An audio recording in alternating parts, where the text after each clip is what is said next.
host of the Daily Drum on WHUR. Welcome to yet another edition of HUR at Home on WHUR.com and all of our social media platforms. Tonight, we're going to talk about how businesses and DC residents can save a little money in the midst of the pandemic that has hit so many very hard in the wallet. We're going to start tonight with Sandra Mattavous-Frye. She is the People's Counsel for the District of Columbia. Sandra, thanks for joining the conversation. I appreciate it. Oh, thank you. Thank you for having me. I'm very excited to be able to talk to your listeners and discuss some of the issues that are going on in DC, particularly during this COVID period, as they affect utilities. Well, let's talk about that, because before we even get into some of the issues, the People's Counsel is, not one of those agencies in the district government that is making a lot of headlines for, we don't see you guys, in the news a whole lot, which, for your purposes, may be a good thing. I'm smiling because I have had my day in the limelight, and I'll be frank, it's an interesting place to be.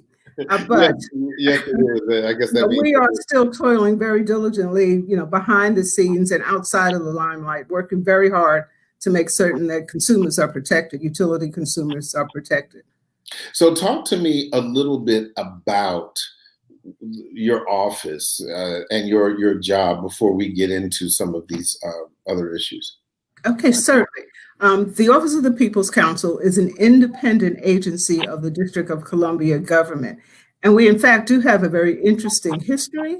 The office was initially established in 1934, about the same time as the DC Public Service Commission was established. It was disestablished, if that's a word, in 1952. And the role of the office was assumed by the Public Service Commission. However, in 1975, directly in response to consumers complaining about rising Pepco utility prices, and as the oil shortage and embargo and things that were going on during that time, consumers and Congress decided that we needed an independent entity, an independent agency whose only role was to represent the interests of DC utility ratepayers. So our role is to advocate on behalf of the users of gas, electric, landline telephone, and now water, to ensure that those consumers receive just and reasonable and affordable rates for their utility service. Okay. And our specific mission in that regard is to advocate, protect, and educate. Okay. And we are now also joined by Willie Phillips, who is the chair of the DC Public Service Commission. Willie, thank you so much for joining us as part of this important conversation. I appreciate you coming in. Thank you for having me. Absolutely. And as I was just sharing with Sandra, the Public Service Commission, while a little more familiar to more of the public, still not weekly headlines for the majority of DC residents. Can you kind of give us the thumbnail sketch of what the DC Public Service Commission is and your role? Certainly. So I'm the chairman of the Public Service Commission. We are the entity that regulates your utilities. That includes natural gas, electricity, and telecommunications. There are 3 commissioners appointed by the mayor, confirmed by the council, and we serve 4-year terms. And so that is the Public Service Commission in a nutshell. Okay. So, Sandra, I'm going to go back to you because, as you know, a lot of people have really been hit hard by the COVID-19 pandemic, the shutdown. Money has become very tight for some people, and in many cases, almost non-existent. Can you talk to me about, from your perspective, what your office is doing to make things a little bit easier for people who are really kind of struggling right now? Well, we're doing a number of things. First, independently, from the very beginning, we were proactive in terms of dealing with the COVID phenomenon and the COVID pandemic. We reached out to the utility officers and asked about their disconnection policies. And I'll be very frank, and we have an interesting role with the utilities, but they were responsive. Each one of them was responsive in terms of putting in plans and policies and procedures to address some of the issues, particularly with respect to disconnections and payment plans. We also worked directly with the council to enact and assist them in enacting legislation that would explicitly address prohibit disconnections, as well as institute payment plans so that affordable payment plans for customers could be enacted. And of course, we worked with the Public Service Commission in that regard. You said interesting relationship. What do you mean? Well, and I'm so glad you asked that question, because what the Office of People's Counsel is really unique in terms of the regulatory triad, the utilities, the commission, and my office, the advocate. We have our sole responsibility is to advocate on behalf of utility consumers. We are not like the commission. We do not have an obligation to balance the interests, and we do not have shareholders to represent. Our sole purpose is to advocate for just and affordable rates for district utility consumers. So that distinguishes us somewhat. And, we do that in a number of ways. We educate, we're out in the communities, educating consumers about some of the utility issues that, as you say, no one really knows about, nobody cares until it hits their bill, and it becomes a reality.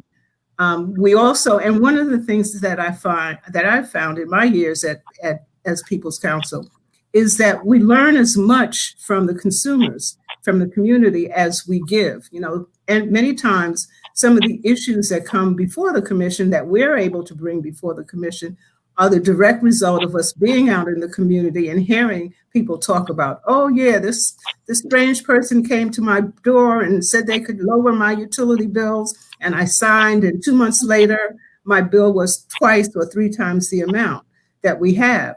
And that we could bring formally before the commission, and the commission can take action. And they have now, really done some good things with third-party suppliers. So that's what makes us different than the other entities in the process. Willie, talk to me about the moratorium on utilities, because that was a really big issue that popped up literally within weeks of the shutdown back in March. Yeah, so first of all, I want to applaud both the work of OPC as well as the work of the mayor and the city council. They stepped in right away back in March, instituted a ban on all utility disconnections. So if you get behind on your bill, you don't have to worry about losing your essential service during the global pandemic. They also said that any fees related to those disconnections won't be applied to your bill. So as long as we're under the mayor's emergency order, health order, there's no way that your utilities should be cut off. And what we're doing in partnering with all of our stakeholders, we also stepped up with a campaign called Here to Help DC. And in that campaign, we're focused on not just informing and educating customers on what they can do to save money on their bill. We're also focused on helping them figure out what they can do to conserve energy. Because after all, that's also one of the most important things we can do, because every penny counts at a time like this. I don't want people to miss what you said about Here to Help DC. You've got a webinar coming up tomorrow, and I didn't want that to just kind of slide by. But talk. I mean, because you're familiar with it, but we're trying to make sure that those who are not have an opportunity to participate. What is Here to Help DC specifically? Well, Here to Help DC is a coalition of district agencies that have come together. It's the Office of People's Counsel, the Public Service Commission, the District Office of Energy and Environment, as well as the DC Sustainable Energy Utility. all four of us have some type of responsibility over customers that consume utility services. And so we said, beyond the moratorium, beyond the fees and everything that the council did, and it was right that they did it, we wanted to see how we could pool our resources and come together and help people even more. That's the whole point of Here to Help DC. Tomorrow, there will be a webinar, which we've already closed registration for it, but you can go onto our website, www.dcpsc.org, and you can sign up to participate and watch. You can watch the webinar tomorrow. That's psc.dc.gov. www.dcpsc.org. Oh, it's dcpsc.org. There you go. Yeah, there. Harold, in the same vein, OPC held a summit today, a social services summit. We've done this for 15 years, but the purpose of the summit in general is to get together with some of the social service agencies to galvanize them, to allow them to, to set up a conversation among them so that we can really, spread these services around so that we know who is doing what kinds of services can be provided. One of the things that we find is we have a complaint process, and we're able to provide consumers with assistance through the complaint process. But usually, and more often than not, the problem doesn't stop there. Those consumers have problems that go beyond just their utilities. And if you're able to connect with, the other tenant organizations, with, House and Health, with employment, then we can really, it becomes a more holistic process. So that's very important. We had 67 participants today, and the summit went very well. The Public Service Commission participated, and I thank you very much, Chairman Phillips. But it's that type of thing. So I think the message is that we're all on the same page with respect to protecting our consumers. Now, we are adversaries in some point, there are going to be points of disagreement, but we all are there to protect the public and to make certain that DC consumers, are getting what they are entitled to receive. Willie, we are still in the midst of the mayor's emergency orders, plural, because there have been, quite a few for obvious reasons. But at some point, we hope that these things will be lifted and there will be, at least as it relates to COVID-19, a brighter day. However, there are people who are still struggling now, and when the moratorium is lifted, they will then face bills. So what happens when the moratorium is lifted? Are there protections that will be available when that happens? So that is an excellent question, I have to say. And we are working with our utilities to make sure that we're prepared for that time, for that day. We're monitoring, we're asking them questions. Are they noticing an uptick in the numbers of customers who aren't paying their bill or who are having trouble paying their bill? And so that's something that we're keeping a close eye on. We've seen an uptick, but we haven't seen a tremendous uptick, not yet. But here's the point. The Public Service Commission, we're here, we're working, we never stop working. Our Office of Consumer Services is ready, willing, and able to help any consumers that has an issue with their bill. All that they have to do is call us. Our number is 202-626-5100. Call us at that number. If you're having trouble, I call it the cliff. Once we fall off the cliff and the protections aren't there anymore, that's when it's most important that your government agencies, like the two you're talking to today, can step in and help you and be an advocate. And so we're preparing for that. The thing that customers can do, those who are listening, is that they can try their best. If you can pay your bill, pay your bill. Because you don't want to be in a situation where you have this huge balloon payment waiting for you in of the pandemic. But that's something that we want to educate our customers. But in the analogy of the cliff, and so obviously you know that cliff is there, can you give me a little more detail about the plan for the bridge? so that they don't fall off the cliff. No, I mean, we have right now in place. It's what the Public Service Commission can do for you if you need help. We had people before COVID-19. You know, in District of Columbia, there are a lot of people who are doing really well, and we're proud of that. And we have a lot of people in the district who aren't doing so well. It's not necessarily even the fault of their own. And so we have helped folks with this type of situation for a long time. There are other programs that are in place as well. There are different community-based programs. There are different nonprofits in the city that can help you step in and fill the gap to make up for any lost payments that you have. So this is something that we deal with on a regular basis. The thing that can be different, and we have to keep an eye on, is if there's a huge spike. And so far, thankfully, we haven't seen that. So forgive me, it's really important that we put a really fine point on this, because if I live in the district and I'm having difficulty paying my bill right now, and if my bill is $50 a month, and I'm struggling with that, and then the moratorium is lifted, and now I have a $200 bill, does the Public Service Commission, do I get a check from you? Do you pay a portion? How does that work? This is the way it works. Again, excellent question. So you'll come speak to one of our consumer service specialists, and you'll explain to them your situation. You'll say, look, I have this bill, it's gotten out of hand, I don't know what I can do. They will then contact your utility on your behalf. They can let them know, we have someone here who's willing to pay. They cannot pay the full balance. Is there a payment plan that we can set up? And this can be something that can be set up not just over a couple months, it can be spread out over a number of months, 12 months, if you will, so that it can be something that's manageable for you and your family. That's something that we do all the time, and exactly what we'll be focused on doing in the event that we do meet this cliff that a lot of folks think will be coming.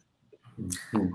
Harold, if I could address that really briefly, and I know we're running close to time, but you have as much time as you want, because I want to make sure that people have a full understanding of this serious issue. We are talking about utilities, heat, water, that's right, and the like. So please go right ahead. Yes, and these are essential services that are life-giving and life-sustaining services.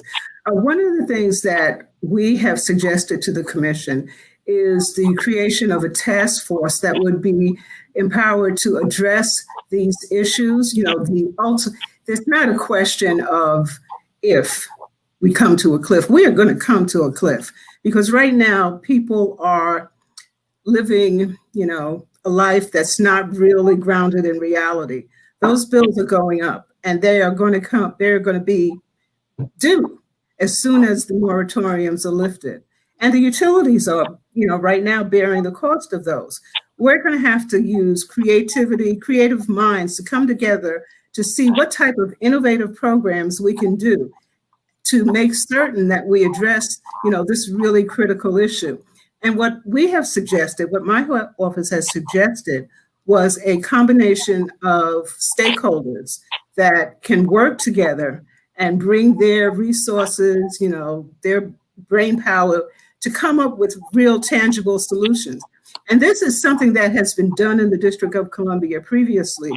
If you may recall, when we had the undergrounding of the PEPCO pipelines, there was a task force, and that task force was comprised of the commission, the utilities, the members of the district council, as well as other consumer groups. And together, and it was really remarkable because, those were entities that never worked together, cooperatively in that manner, and pretty much haven't since. But we were able to come together with a tangible plan. And I think that this is a similar emergency, and that we're going to really have to work together. And it cannot be an adversarial forum. It can't be, there goes OPC, no. Or there goes PEPCO, we want it all. That's not what this would have to be. This would have to be a program where we really come up with solutions.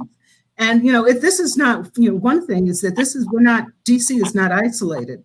This is happening across the country. And I know that Chairman Phillips is working with his fellow commissioners because they're dealing with this issue in their jurisdictions, as well as my counterparts. There are 48 consumer advocates across the United States, and we're all dealing with this. So, we're going to have to do something. But Sandra, to your point, and to be quite transparent, when you say task force, that makes me nervous. Mm-hmm. And the reason it does is because if I am, again, struggling with this issue, and I'm at home and I'm wondering, is my utility bill going to get paid? Am I going to be able to do this? Should I have to wait on a decision about a task force before the task force is formed? And then once the task force is formed, whether or not these people are going to talk, how are they going to meet? What do we, you understand what I'm saying? And you make an excellent point. And that's why I don't think that right at this time that a task force is the right thing to do, or what we need to do. I think that we know how to do this. This is what the commission does. We need to get people help. I talked today with my colleagues all over the country in our umbrella organization, and we're focused on meeting this challenge. I also speak with the utilities all the time. And People's Counsel is right. This is not a situation that's adversarial. They are aware of the situation. They're aware of the issue. And they too are focused on coming to the table and doing everything we can to help people. I mean, there's so many tools that we already have in our tool belt. I'm like you. I don't know about setting up yet another group, yet another task force to do something that we can already do. And I just differ with that. And I will say that we filed our application in April, and I agree with you that time is of the essence, and it would have been nice if we had done it then, but better now than never. And although, I have faith in the commission, I think that it's important that we have a group who is not, subject to the confines of regulation. That's why the undergrounding task force worked so well, because once you have it, within a forum, it becomes different. And I think that you're right. You're absolutely right, Harold, that timeframes have to be set. This can't be something that languishes for months and months when we get around to it. We have to, if we were to move in this direction, it would have to be specific timeframes. It would have to be deliverables in a timeframe that can make a measurable difference. And we can even look at the mayors and the task force that she's put together. I mean, they go 1, 2, 3. It's no lollygagging. You have an objective and a mission and a time frame, and you get it done. And that's what, no matter how we do it, if it's done before the commission, if it's done, with task force members that are, represent a broader stakeholder base, the bottom line is that it has to get done, and that it has to be done, immediately, and it has to result in, tangible benefits for consumers. Well, real quick, because I do want to wrap up this conversation, and certainly it is our hope. I didn't mean to bring anything, but it just begged to be said. So I'm sorry. No, absolutely not. No, as I said, I wanted you to be able to make both of you to make your points, and certainly we don't want people to be in the dark or in the cold because, as they say, winter is coming. Yes. But real quick, Sandra, a website for finding out more information about the issues that you and I were talking about, and then Willie, the same for you, and then we can wrap up real quickly. And that would be www.opc-dc.gov. That's opc-dc.gov. And Willie, for you, please. There are two things I want to mention. One, we have two campaigns, a Fight Utility Scams campaign, and there's a website, www.fightutilities.scams. That's something that's a big issue during COVID-19. We have most people don't know, In DC, you can have a third-party supplier. You don't have to use Pepco for your electricity. So we created a website. It's DC Power Connect, www.dcpowerconnect.com, where you can go on if you want renewable power, if you want a fixed rate, whatever it is you want. Those are tools that we put out that you can use as consumers. Well, I want to thank both of you for talking to us about this really critical issue. I really appreciate it. And I certainly want both of you to stay safe, because we still remain in interesting and very difficult times because of the pandemic. Willie Phillips, chair of the DC Public Service Commission, and Sandra Mattavous-Frye, People's Counsel for the District of Columbia. Thank you both for spending some time with us. Thank you very much. Absolutely. And thank you, Chairman Phillips. Always good to see you.